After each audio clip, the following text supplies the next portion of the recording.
Ils posent des problèmes à tout le monde, pas qu'à nous. Ils ont été longtemps, avant de gagner contre Angers, ils ont été longtemps sans gagner, pendant 8 matchs il me semble. Mais à tous les matchs, ils posent des problèmes à leurs adversaires. Ils ont un potentiel offensif, ça joue bien. Ils ont des qualités de percussion, donc ils sont capables de jouer un peu plus bas et d'avoir des attaques rapides. Ils ont les joueurs pour. Ils sont bons sur coup de pied arrêté. Donc, finalement, ils n'ont pas été très efficaces en prenant moins de points sur les 2-3 derniers mois. Mais ils posent des problèmes à tout le monde. On l'a vu sur leur match à Angers, on l'a vu à Marseille, contre Angers récemment, même à Monaco. Voilà, c'est une équipe qui pose des problèmes à tout le monde, pas seulement aux Girondins. Ils ont connu un petit creux, c'est quoi? C'est un peu moins d'enthousiasme, un peu moins de... Je pense pas, c'est surtout que c'est dur quand on est promu en Ligue 1. On l'a vu l'année dernière avec Angers, ils ont fait une très très belle première partie de saison et ils ont pris très peu de points sur la deuxième partie de saison. Alors ils en ont pris tellement sur la poule allée que ça ne s'est pas trop vu au final, mais ils en avaient pris très peu. C'est difficile de faire une saison pleine, régulière, quand on est promu en Ligue 1, c'est vraiment très difficile. Il vous reste 4 matchs, 3 déplacements, c'est quelque chose qui compte ou pas? Je trouve que c'est pas le... Je suis pas sûr que ça impacte notre fin de championnat. On aurait 2 matchs à domicile, 2 matchs à l'extérieur, ça serait la même problématique pour nous. On a montré qu'on était aujourd'hui capable d'être bon et performant et efficace à domicile, mais aussi à l'extérieur. Je crois que quand on est capable d'aller gagner à Nantes comme on l'a fait, on doit pouvoir voyager par ailleurs. Ce sera facile pour aucune équipe, du haut de tableau, du bas de tableau, à domicile, à l'extérieur. Tous les matchs vont être très disputés, très serrés. Et nous, nos matchs à domicile qui arrivent, là c'est Dijon. Ensuite ce sera Saint-Étienne, mais aussi les suivants, tout sera difficile. Et je prends pas ce critère, domicile ou extérieur, comme quelque chose de forcément décisif. En revanche, le fait de rester sur 3 matchs sans prendre de but, ça peut être décisif, ça veut dire que vous avez une certaine solidité défensive, et vous ne concédez pas trop l'occasion non plus. C'est vrai que c'est mieux de ce point de vue-là, on est plus, je pense, plus dur à bouger qu'avant. On vient de le faire là sur 3 matchs, mais après il faut continuer, il faut l'entretenir, il faut le cultiver. On sait très bien que dans une équipe, le moindre relâchement, à un moment donné, pose problème. Je ne veux pas qu'on se relâche, qu'on l'ait fait et que ce soit bien, c'est une chose. Mais il ne faut pas croire que ça tombe comme ça. Il faut faire des efforts, il faut être dans l'état d'esprit. Et ce sont les équipes qui vont garder cette mentalité-là qui seront à l'arrivée. Ça sécurise une équipe quand même, parce qu'elle sait qu'elle ne prend pas beaucoup de buts, on est plus serein. Plus serein, je ne sais pas, en tout cas plus en confiance. Mais ça, il faut l'entretenir. Aujourd'hui, on a su hausser le niveau, on a su se positionner là où on est aujourd'hui, parce qu'il y a eu beaucoup d'efforts, parce que ça ne lâche pas, parce que voilà, on a cette cohésion de groupe qu'il faut qu'on garde. C'est ça qui va nous faire bien finir le championnat. Il y a aussi autre chose qui caractérise Bordeaux avec vous cette saison, c'est la discrétion. Donc moi, j'aimerais savoir, est-ce que c'est pas un des ingrédients en tout cas de la réussite du club? Vous ne vous attendez pas forcément à la 4e place en début de saison et à l'aller. Bah oui, mais à l'aller, on a fini 10e parce qu'on a raté notre mois de décembre. Sinon, on aurait été 5e, peut-être 6e maximum.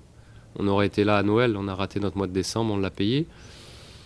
Après, les choses voilà, se font, je pense, naturellement. Le baromètre pour un entraîneur, je le dis toujours, c'est le terrain, c'est ce qui se passe dans nos semaines d'entraînement.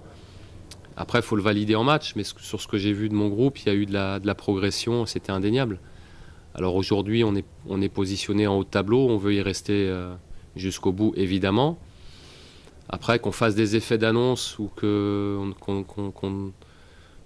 mette sur la place publique les objectifs que l'on a en interne, c'est peut-être le choix de certains. Mais avec mon expérience dans le foot, quand j'étais joueur et maintenant en tant qu'entraîneur, même si je suis un jeune entraîneur, je pense que c'est mieux de ne pas sortir le clairon et d'annoncer les choses, parce que c'est souvent des effets d'annonce, mais c'est dangereux. Guingamp, c'était une bonne école pour ça? Vous étiez plutôt...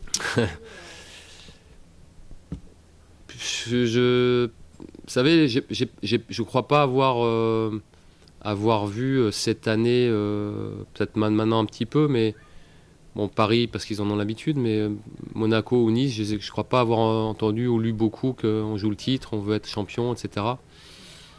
C'est pas, et pourtant ce sont des plus grosses équipes. Ce que j'ai vécu à Guingamp, on savait très bien qu'à Guingamp on était la quasi-totalité du temps plutôt dans la position du petit, même si ça s'est un peu modifié sur la fin, parce qu'on a enchaîné les saisons, mais voilà, c'est qu'on soit petit, qu'on soit plus grand, je crois qu'il faut toujours être très mesuré dans le foot de haut niveau, parce que voilà, il n'y a jamais rien d'acquis. Là, je suis à Bordeaux, donc c'est sûr qu'il y a un devoir de résultat, mais ça, c'est quelque chose qui est en toile de fond. C'est normal pour Bordeaux. Alors qu'on ait besoin d'en parler plus, je pense pas. En tout cas, c'est pas dans mon management. Je pense que c'est pas un atout. Sur la fin de saison, vous n'avez pas peur qu'on parle trop de vous? Vous avez peut-être fait une technique? On en parle un peu plus là, mais non, je crois pas que ce soit.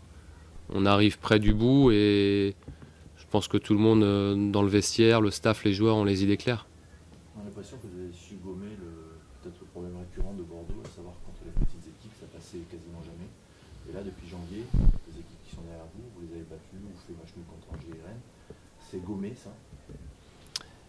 Oui, il faut l'entretenir. Il faut l'entretenir. Après, c'est mieux. On l'a montré. Ça n'a pas toujours été facile. Hein. Il y a eu des matchs disputés. Mais on a besoin de ça. On a montré des qualités. On a montré de la qualité de jeu à très nombreuses reprises. On a aussi montré, en étant un peu moins bien dans le jeu, qu'on pouvait être efficace, solide. Je crois que pour faire une saison pleine, il faut de tout. Les équipes de tête ont aussi montré qu'à un moment donné, c'était moins virevoltant.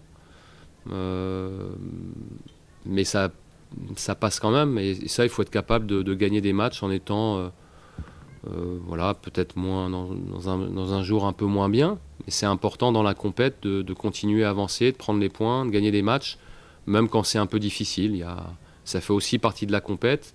Et l'aspect psychologique, l'abnégation, fait partie de l'ADN d'une équipe. Et gagner des matchs comme ça de temps en temps, ça fait du bien au groupe aussi. On ne peut pas tout le temps gagner là-dessus. Sur l'agnac et l'abnégation, c'est pas possible. Mais une fois de temps en temps, je crois que ça fait du bien à un groupe. Il reste 4 matchs en mode compétition, on est vraiment dans le sprint final. Est-ce que vous sentez une certaine excitation de la part de vos joueurs, de vous, le staff, du club, avec ce challenge qu'il y a au bout? J'ai pas l'impression, j'ai pas ce sentiment-là. On fait nos semaines d'entraînement, l'investissement est toujours le même, les joueurs sont très sérieux. On est actuellement sur des séances qui durent 1h15, 1h20 max, parce qu'on veut que ce soit dense, rythmé, que les joueurs soient très concentrés sur 1h15, 1h20 maximum. Ils sont là-dedans, ils sont investis. Je sens pas de relâchement, je sens pas d'excitation non plus, à l'inverse. Je pense que tout le monde est mobilisé pour continuer à faire ce qu'on fait de bien en 2017. Justement, après 3 victoires, 4 buts encaissés, comment éviter le trop plein de confiance que pourraient avoir certains joueurs? Mise en alerte du staff, mon discours au quotidien. J'ai démarré la semaine mardi matin, au bout d'un quart d'heure d'entraînement, je les ai prévenus que je ne les lâcherai pas. Sur l'exigence, sur des gestes basiques, ça passe par là. On a été là-dessus sur cette semaine. Après, on sait que le match à Dijon sera un match difficile, engagé, serré. Mais on est prêt à ça. Mais pour ça, c'est de l'exigence. Jouer après les autres, ça change quelque chose? Après le Marseille? Je sais pas. Je crois qu'il ne faut pas trop s'occuper de ça. Je lis un peu plus de commentaires sur Bordeaux. Moi, j'ai pas envie de faire de commentaires sur les équipes qui sont actuellement nos concurrents. J'ai pas envie de m'occuper de ça. J'ai envie de m'occuper de mon équipe. C'est ça le plus important. Après, qui joue avant, après, je crois que c'est pas le plus important en fin de saison. Faut vraiment, si on veut vraiment avoir l'état d'esprit à notre tâche, parce que c'est ça le plus important.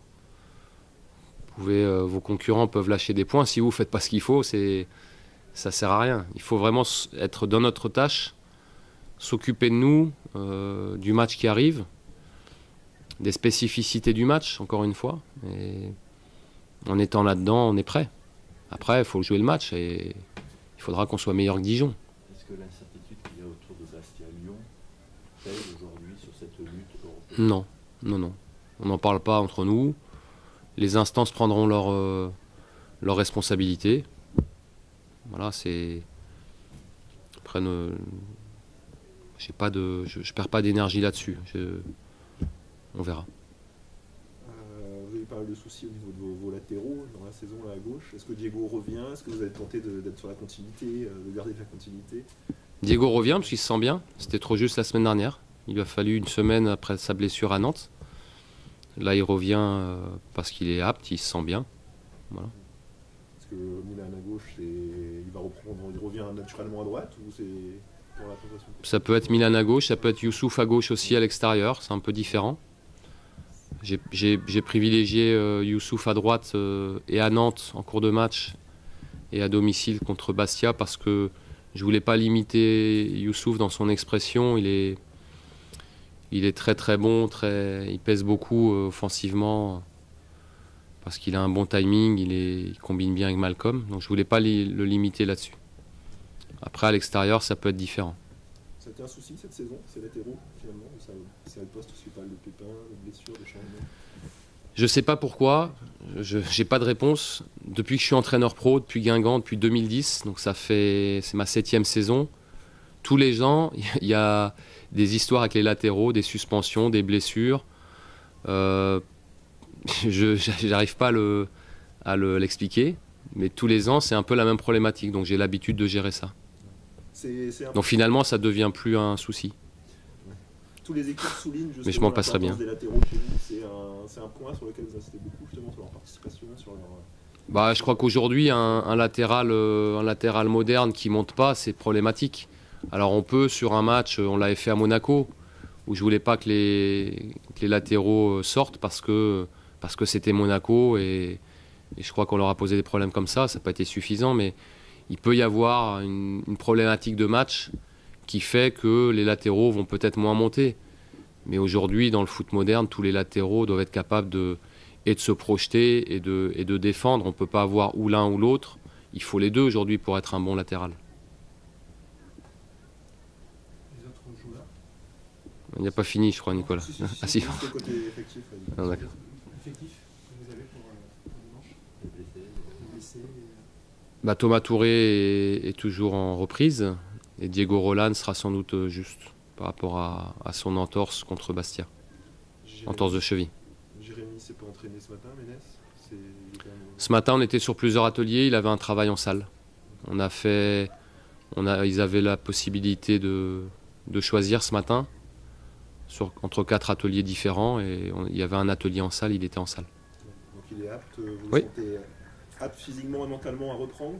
Il est apte, il a fait une semaine normale. Voilà, il a plus la problématique qu'on avait sur sa blessure à l'adducteur qui traînait. C'était qu'on s'était donné un protocole de soins qui nous imposait la semaine dernière de le laisser au repos. Ce qu'on a fait pour qu'il puisse être opérationnel là. Il a fait une semaine, il était un peu gêné en début de semaine, c'est mieux là. Donc pour moi, il n'y a pas de souci. Mentalement, il est dedans ou pas? Je pense, c'est un professionnel. Voilà, il est toujours. Alors il a moins joué, mais c'est pas le seul à avoir moins joué. Après, quand on est dans une équipe qui tourne, qu'on joue plus, qu'on joue moins, on est toujours sur une fin de championnat, on est mobilisé. Et lui, c'est quelqu'un de professionnel. Pour moi, il n'y a pas de souci à ce niveau-là. Ce que vous voyez au quotidien, il est là, quoi. Ouais. Mmh. Vous faites partie des 4 nominés pour vos entraîneurs de l'année. Ça représente quoi pour vous? C'est toujours la reconnaissance du travail, mais pas seulement mon travail, c'est le travail du staff. C'est aussi le travail des joueurs parce que c'est toujours un travail d'équipe. C'est aussi, je trouve, une bonne chose pour les dirigeants qui me font confiance. C'est bien pour les Girondins. Les Girondins étaient beaucoup critiqués ces derniers temps, jusqu'à Noël, un peu moins depuis. Ça a l'air de changer, donc c'est bien. Voilà, c'est honorifique. C'est une bonne chose. Après, je pense que voilà, il n'y aura pas de surprise, à mon avis, sur l'élu. Je pense que ce sera Jardy, mais ce sera complètement logique.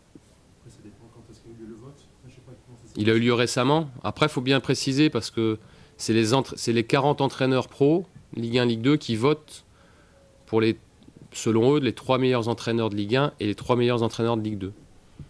Donc on vote pour un 1, pour un 2, pour un 3. Et après, on fait le décompte des points et ils font un classement. Voilà, c'est ça la règle. C'est pas expliqué. C'est pas les joueurs qui votent pour les entraîneurs ou les journalistes qui votent pour les entraîneurs ou les internautes qui votent pour les entraîneurs. Les joueurs votent pour les joueurs. Ils ont une liste, Et les ils ont une liste où ils votent pour... Non, ils votent. Ah, ils non. peuvent voter Ils sont pour libres n'importe quel pour joueur. n'importe qui. C'est libre. Oui. D'accord, il n'y a pas une liste prédéfinie. Alors peut-être pour le meilleur joueur, je pense pas. Peut-être pour les espoirs, parce que je pense pas que les joueurs sachent qui est espoir, qui est pas espoir. Les gardiens, je crois, c'est facile. Alors peut-être là-dessus, mais c'est bien d'expliquer. C'est les joueurs qui votent pour les joueurs et les entraîneurs, tous les entraîneurs Ligue 1, Ligue 2 confondus, qui votent pour leurs collègues. Voilà. Moi, je ne vais pas trahir un secret. J'ai voté pour les 3 autres. Voilà.